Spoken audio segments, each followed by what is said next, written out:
Hey, good morning, race fans, and of course you hot rodders. We are here. Al Liebman from Racing Junk. This is the In the Pits Racing Radio Show powered by Racing Junk. We're not running from the sun. We're hoping the sun is running to us today, you know.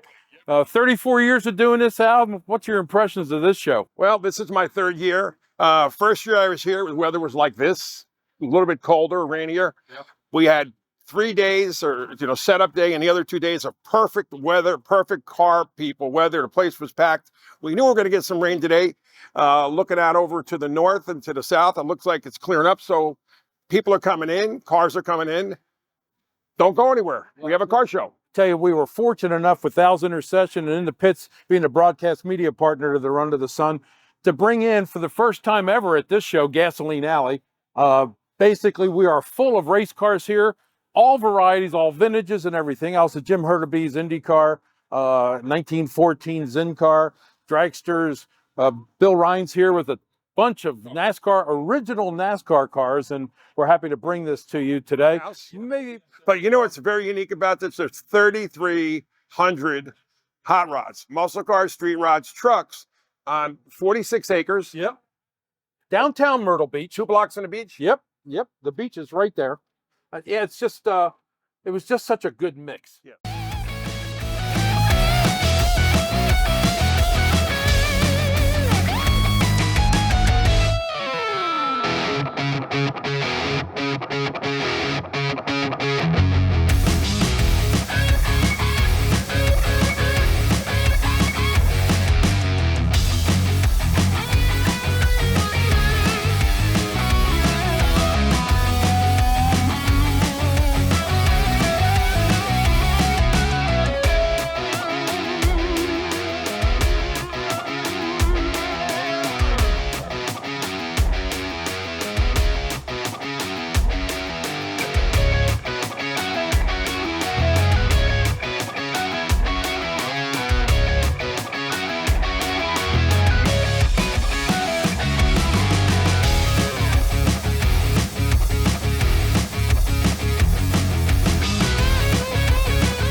Hey, I'm Bill Rhine, here from RHINE Enterprise. Brought these beautiful NASCARs down to the Gasoline Alley event presented by Streetside Classics.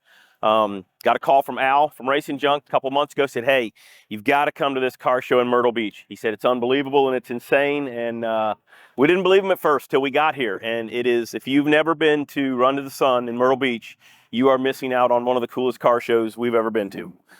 So he said, bring some race cars. So we picked a couple cool old NASCARs that we could drag out of the collection and bring down for display. We've got a neat tribute car to the old Burt Reynolds Stroker Race movie, the number 7 over here. We've got an original Will Cronkite Jolly Rancher Buick Regal, the 96 car right here. We've got the famous Will Cronkite himself signing autographs and selling books. A little bit of everything for the vintage NASCAR world. Bobby Allison's 1987 Buick LeSabre on display.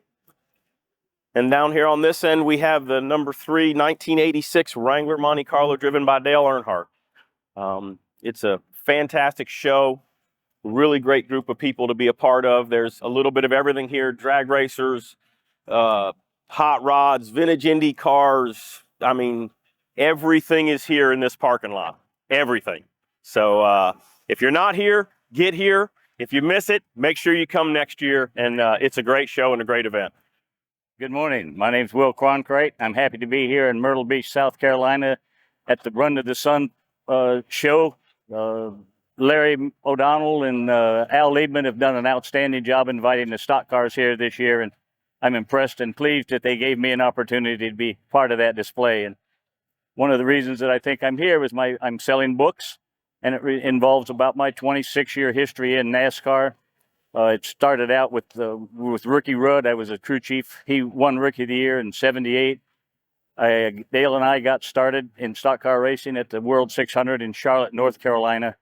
It launched his career. I spent some time on the Dale Jr. download, and I'm pleased to say that Dale Jr. thought that had something important in the way of contributing to his dad's success. And I continued to build cars up and through the early 90s, and in late 70s and the early 80s, I was involved heavily with NASCAR and super speedway stuff. I built a lot of my own cars, and we have back over here behind us a number 82, or 1982 Buick 96 that I had that Elliott Forbes Robinson drove for me. He was an outstanding driver, leaned his way into NASCAR from road racing in a very impressive way. He was very quick to learn stock car racing, and he drove this car at Atlanta. We also had an opportunity to run the Jolly Rancher car at Talladega, where we unofficially set the world speed record. Benny Parsons was the first one to run 200. He just barely went over 200, and in practice, we changed the caster a little bit, changed the caster spread, and we ran 203 miles an hour, and it was 3 years before anybody ran faster than that speed, but it was unofficial because it was done in practice. I've continued to be involved. I built cars for Mark Martin. I did the cars and the trucks and the filming and the pit crew work in the Stroker Race movie that Burt Reynolds was in. I think my legacy, I hope my legacy is as a NASCAR car builder. That was the thing I'm most proud of. Well, what was it like bringing Dale around the track and introducing him into the car for the first time, which is one of your most memorable moments with him in the car? We had a great time in the car, but we just were like two old guys trying to make a living, trying to make a name in NASCAR. And I write in my book, my book's called I Was a NASCAR Redneck. I wrote about the first night he came down to fit the seat in his car. And when he did, there was a little scrawny blonde-headed kid stood up in the front seat of his pickup truck the whole time we were doing that. And at the end of that 4-hour ordeal, getting his seat fixed, we went out in the garage and outside the garage and opened the door. And Dale looked in and he said, "Damn it, boy." And he acted a little mad, and then he saw me coming up behind him and said, "Looks like you've spilled your drink. Don't worry about it. I'll get you another one." But I came up behind Dale and opened the door, and I said, "Dale, I can tell you the difference. I can smell the difference between piss and Pepsi, and that ain't Pepsi." and so when I talked to Dale Jr. before the download, we actually talked about that on the download, but he didn't print that. But That's awesome. So obviously your book for sale. The people that watch the video, can they get this book online? yes, How do they get it? www.nascarredneck.com. Okay, great. It's also available on eBay and Amazon. Great story, Will. They've taken the time with us at Rider TV to share this great story. Thank you very much. My pleasure.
Good afternoon, everybody. Al Liebman from Racing Junk. I'm here with a good friend, Linda Vaughn. We're here at Run to the Sun. Over Run to the 3,000 cars. Can you believe it? Yes, cold, cloudy, rainy day. The people are still, And they're still coming in. and we're still smiling because, that's why I wore this kind of gold glittery thing so I could have a little sunshine to bring to y'all, because yesterday, 3,300 cars. I think I talked to everybody out here. What a tremendous show. If you haven't been out here, y'all come on out because it's beautiful. You know, we have you in Gasoline Alley. Yeah. I know you, Linda, probably 50 years, and it's a good fit. It's a good 50 year because we're both very young. You are Miss Hurst. You are Miss Motorsports. Her shifter. Her shifter. Let's let our viewers know about Hurst, how you got started, and where this legend has been going on for years. Well, it started by an ad that was in Hot Rod magazine. We were looking for a few ladies to maybe try out for Miss Hurst Golden Shifter. And I said, a few ladies. There was over 200 girls in the contest. But I was working in the afternoon after school for a dentist. And the ad read, we're looking for a new Miss Hurst Golden Shifter. She must have a good personality, love cars, able to travel, and have sound teeth. I go, you're looking for a race queen or a race horse, George Hurst, Jack Duffy. I entered the contest. It was a tough one to win. And they had 3 preliminaries, one in Pennsylvania, one in Charlotte, North Carolina, and then we went to Hollywood. And I won the contest. And it was a year contract. And it's been renewed so many years, over 50 years with the same company. You mentioned Jack Duffy.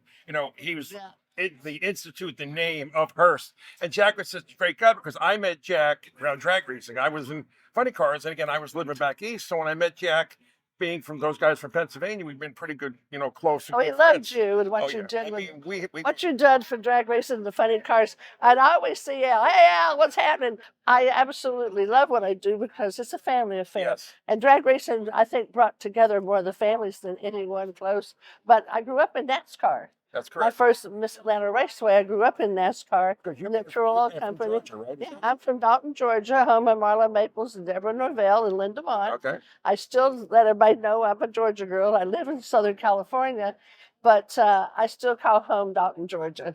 And it was so good. And I got a sign a while ago coming to the track. I got to have some boiled peanuts before I leave South Carolina because I used to live in South Carolina when I was a teenager with my mother and stepfather. Whereabouts? But Columbia, South Carolina. Okay. West Columbia. And I went to West Columbia Casey High School, Brooklyn Casey. And I enjoyed it. And then I moved back to Georgia. And that's when I went to work for the dentist and started doing things that I wanted to do. And the dental work was wonderful. But when I went racing, and then I was offered X number of dollars to appear on the weekends, I said to my mother, I said, I want you to make me some pretty costumes. I want to make this into a household word. Richard Petty and STP, Linda Vaughn and her shifters. And that's what we've done. And I covered off-road racing, stock car racing, Indy car racing, drag racing, going over to Europe racing. So it was a worldwide job. And it still is. Yeah. And it keeps you busy. Like I said, Yeah. and I'm glad you came. I remember one time Indy, which is the U.S. National US Labor Day Nationals. weekend, which I've gone for millions Never of years. missed one. Never missed it up till about 2000. But there was a party. Every year there was a party. Yes. And Dick Moroso used to have a party out in the woods. Yes. And here's this, we're out in the woods and there's bands and it's catered, whatever, and there's music on stage. It was fabulous. And who comes on stage with it? Clarence. Clarence Clemens. Clarence Clemens, yeah. What's the chances of seeing Clarence Clemens? Tell the fans who he played for. Yeah, for Bruce Springsteen. Bruce Springsteen. So, they were all drag racers. so Clarence would show up every year. And Indy was the, premier race where everybody that we knew who raced or retired or came there, and they always partied. We always had a good time. It was the Indy, and the same thing with Indy 500. It's the Indy, but there's nothing like Indy and all the racing circuits. Both Indies I get to go to, they're very touching and wonderful, but it's Indy, nothing like Indy. We even made an Indy shifter. Right.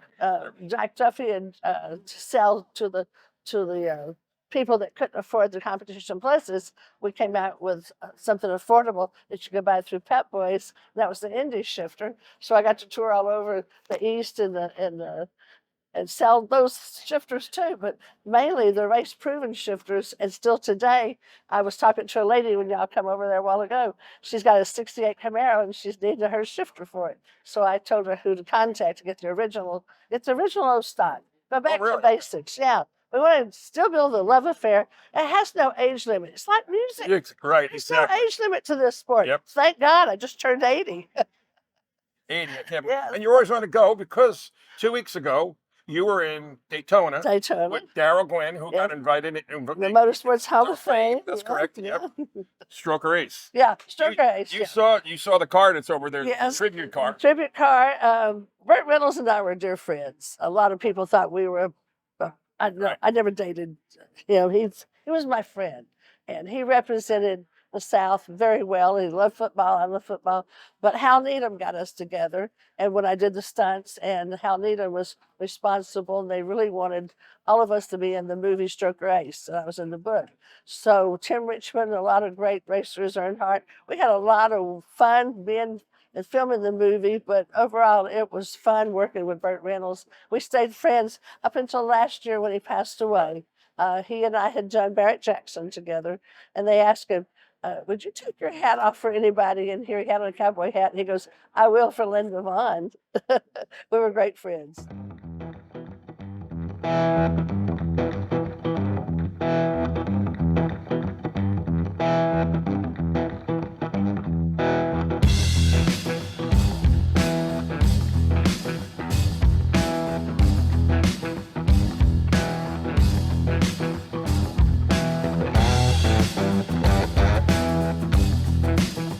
My name's Dave Olive. I'm from Lebanon, Pennsylvania. I purchased this car in 2017 at the Mecum Auto Auction in Harrisburg. I bought it from supercar collector Michael Fuchs.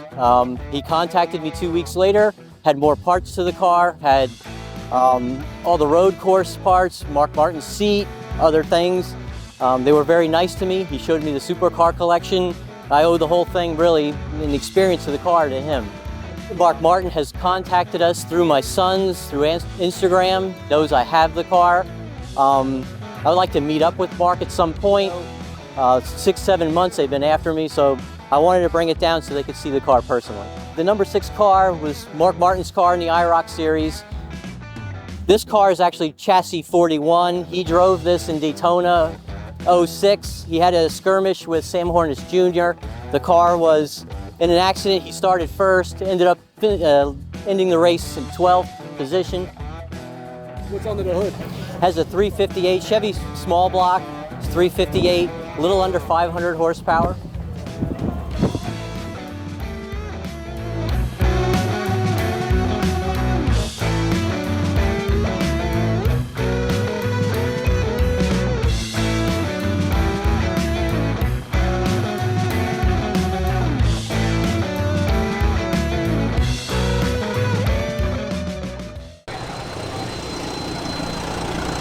How you doing?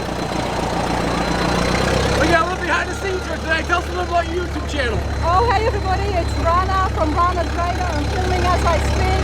I'm here with Keith Byrne, a 1913 Buick racing car, and I am so excited because this is the oldest car that I think I've had a ride in. So if you like classic cars and if you like antique cars, head over to Rana's Radar and check out all the shows and see what I get up to. So hopefully my friend here will put the link on the description and see you there, and yeah, let me know what you all think. Enjoy your ride.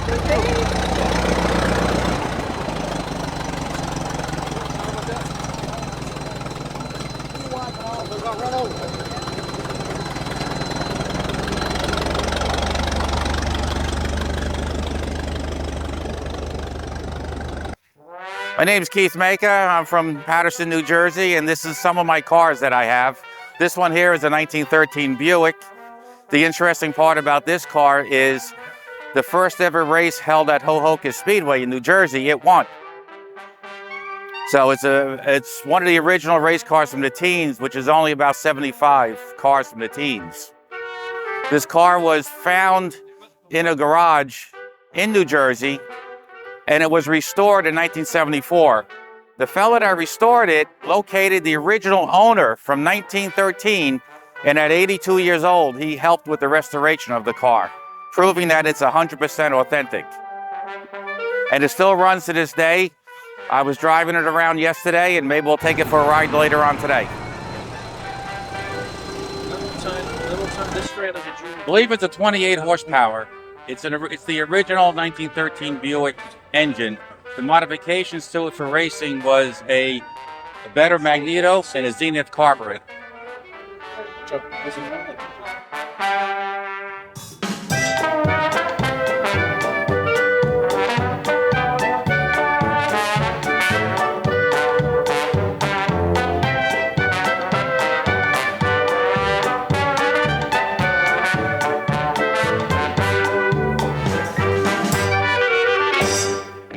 This is another one of my cars. This is Jim Hurtubise' Mallard. The special thing about this car is in 1968, it made the Indianapolis 500, making it the last front-engine roadster to ever qualify and compete in the Indy 500. This is a car that Jim Hurtubise built. He owned it, he built it, he raced it, he drove it. He was an independent. He did everything himself, and it was an incredible feat to make the show in 1968.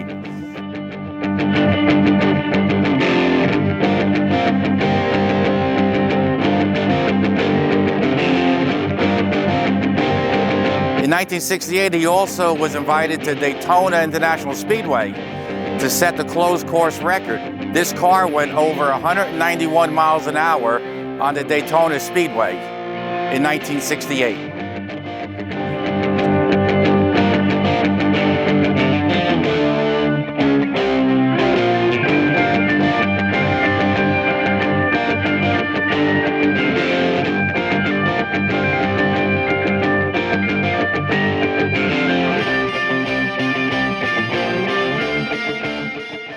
Hi there, my name is Danny Larson, and I was born and raised in Long Beach, California.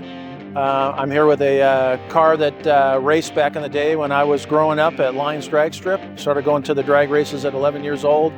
Ended up taking on drag racing as a hobby. What we have here is a 1965 certified Woody Gilmore chassis. It's the original car. I found it after hanging in a barn for 40 years. Found it as a rolling chassis. I matched it up with the type of engine that this car had back in the day, running top fuel dragster.